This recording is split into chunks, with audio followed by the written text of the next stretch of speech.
eventually you'll have Lightning Network solving that problem. So people ask, like, where could be a place where Bitcoin would still, even with its downsides, be useful? And the number one place outside of America is Nigeria. Nigeria currently has about 15% inflation rate. Okay, so that's almost 3 times as much as in the U.S. They have immense political instability right now due to some of the politicians sending, police and military fractions at people at protests and so forth. So there's a lot of political instability in that region, and Nigeria therefore has the fastest adoption rate of Bitcoin outside of the US. And I think this is something that a lot of people are missing, and that's why it's important to mention that a lot of the use cases for Bitcoin, a lot of the bullish signals for Bitcoin are outside of where we are.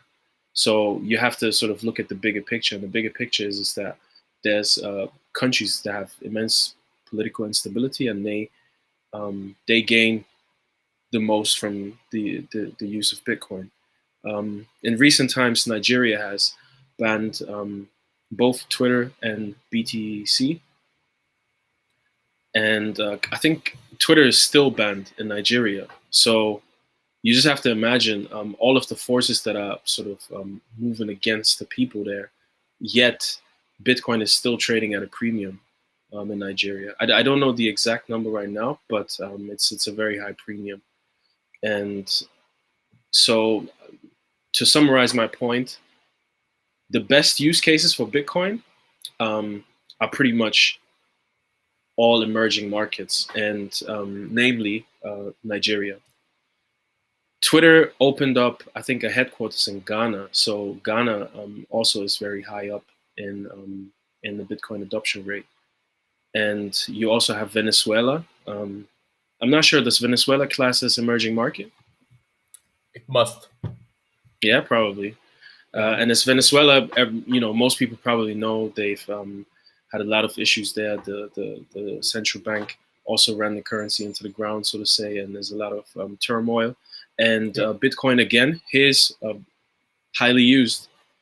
So I would encourage all the viewers and listeners to maybe look for, when thinking about use cases for Bitcoin, and doing your sort of financial analysis, to consider places where Bitcoin could be used outside of the West. So America and all of Europe and so forth.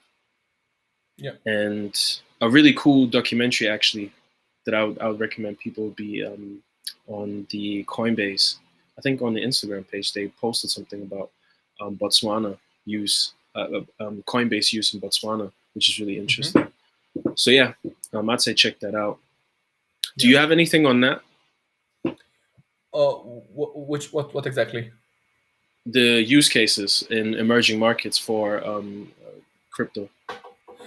Well, I mean, the whole thing itself is like the whole market itself is a use case from my point of view. Like, for example, I know at this point banking the unbanked is like a buzzword, but it's true. Like, people there, they don't have bank accounts. Like, they don't have bank accounts. Some of them, probably the closest thing they have to a bank account is a digital identity.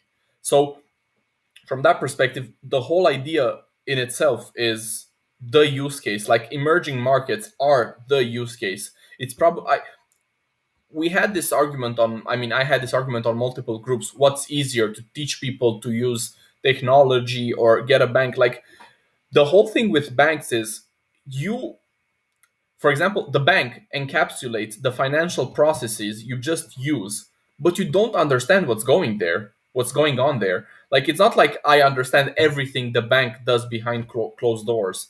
From that perspective, I don't think it's harder to understand cryptos or Bitcoin or having a digital bank on your phone.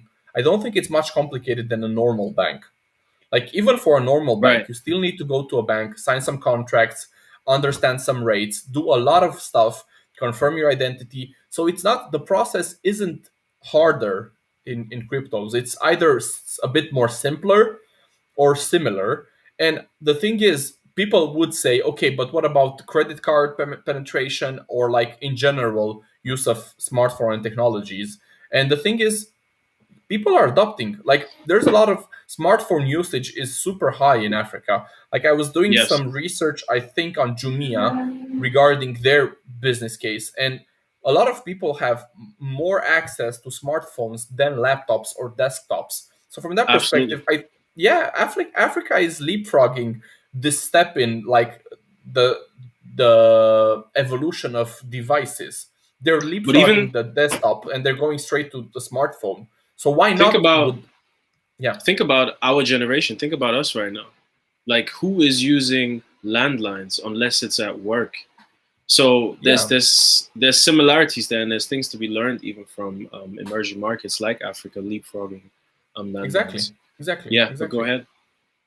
No, that this was the whole point. Like, again, it is a buzzword, but it's true, and like all the trends point in that direction. Like, they are, for example, I was doing